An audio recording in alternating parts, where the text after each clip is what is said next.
وہ گرمیوں کی تپتی دوپہر تھی۔ دفتر سے میں نے چھٹی لی ہوئی تھی کیونکہ گھر کے کچھ ضروری کام نپٹانے تھے۔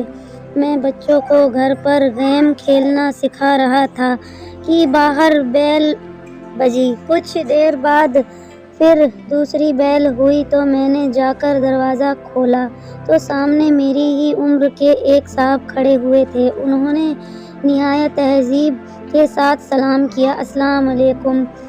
پہلے تو میرے ذہن میں خیال گزرا کہ یہ کوئی چندہ وغیرہ لینے والے ہیں، حالانکہ ان کے چہرے پر داڑھی خوب سج رہی تھی اور لباس سے وہ چندہ مانگنے والے ہرگز نہیں لگ رہے تھے۔ میں نے کہا جی فرمائیے۔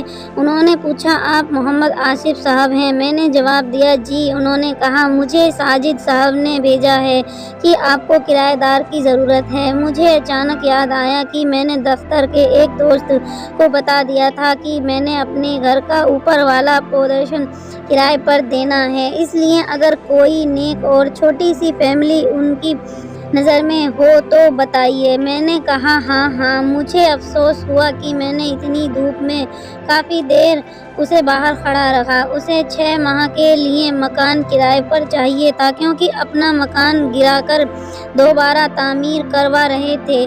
میں نے 3000 کرایہ بتایا لیکن بات 2000 پر پکی ہو گئی۔ وہ چلا گیا تو مجھے افسوس ہونے لگا کہ کرایہ کچھ کم ہے، اوپر صرف ایک چھوٹا سا کمرہ، کچن اور باتھ روم تھا۔ مجھے اپنی بیوی کا دھڑکا ہوا تھا کہ اسے معلوم ہوگا تو کتنا جھگڑا ہوگا، اور وہی ہوا۔ اس نے کہا کہ 2000 تو صرف بچوں کی فیس ہے، اور پھر مجھے اس نے برا بھلا کہا اور میں چپ چاپ سنتا رہا اور اپنی قسمت کو کوستا رہا۔ میں نے MSc بہت اچھے نمبروں سے کیا تھا، اس لیے جلدی نوکری مل گئی، اور نوکری ملی تو فوراً شادی بھی ہو گئی۔ میری بیوی بھی بہت پڑھی لکھی تھی، وہ بھی ایک انگریزی اسکول میں پڑھاتی تھی۔ ہمارے 3 بچے تھے مگر گزارا مشکل سے ہوتا تھا۔ اگلے ہی دن وہ صاحب اور ان کی بیوی بچے ہمارے گھر شفٹ ہو گئے۔ ان کی بیوی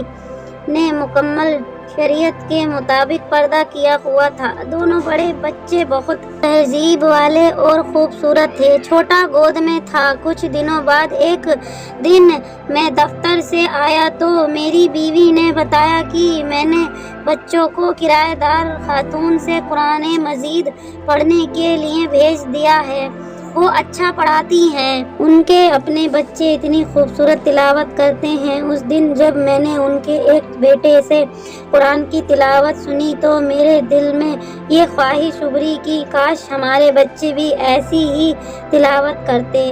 ایک دن میں باہر جانے لگا تو اپنی بیوی سے پوچھ لیا کہ وہ پارلر جائے گی تو لیتے چلوں، کیونکہ پہلے تو وہ مہینے میں 3-4 مرتبہ پارلر جاتی تھی اور اس مہینے میں ایک بار بھی نہیں گئی تھی۔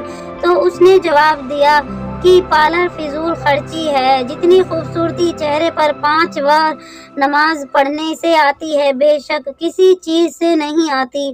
اگر زیادہ ضرورت ہو تو گھریلو استعمال کی چیزوں ہی سے چہرے پر نکھار رہتا ہے۔ ایک روز میں کیبل پر ڈرامہ دیکھ رہا تھا تو میرے چھوٹے بیٹے نے مجھ سے بغیر پوچھے ٹی وی بند کر دیا اور میرے پاس آ کر بیٹھ گیا۔ کہنے لگا بابا یہ سب بیکار چیز ہے، میں آپ کو اپنے نبی کریم صلی اللہ علیہ وسلم کا واقعہ سناؤں۔ مجھے غصہ تو بہت آیا لیکن اپنے بیٹے کی زبانی جب واقعہ سنا تو میرا دل بھر آیا اور میں نے اس سے پوچھا یہ تمہیں کس نے بتایا؟ اس نے کہا ہماری استادنی نے جو ہمیں قرآن شریف پڑھاتی ہیں، وہ قرآن مجید پڑھانے کے بعد ہمارے نبی اور صحابہ کے قصے سناتی ہیں۔ اپنے گھر کی اور بیوی بچوں کی بدلتی حالت دیکھ کر میں حیران ہو رہا تھا کہ ایک روز میری بیوی نے کہا کیبل کٹوا دیں، کوئی نہیں دیکھتا، ویسے بھی فضول خرچی ہے اور گناہ ہے۔ اس نے کئی دنوں کے بعد شاپنگ کا کہا تھا۔ میں خوشی سے تیار ہو گیا اور پوچھا خریدنا کیا ہے؟ تو اس نے کہا میں پہلے کتنے شریعت کے خلاف کام کرتی تھی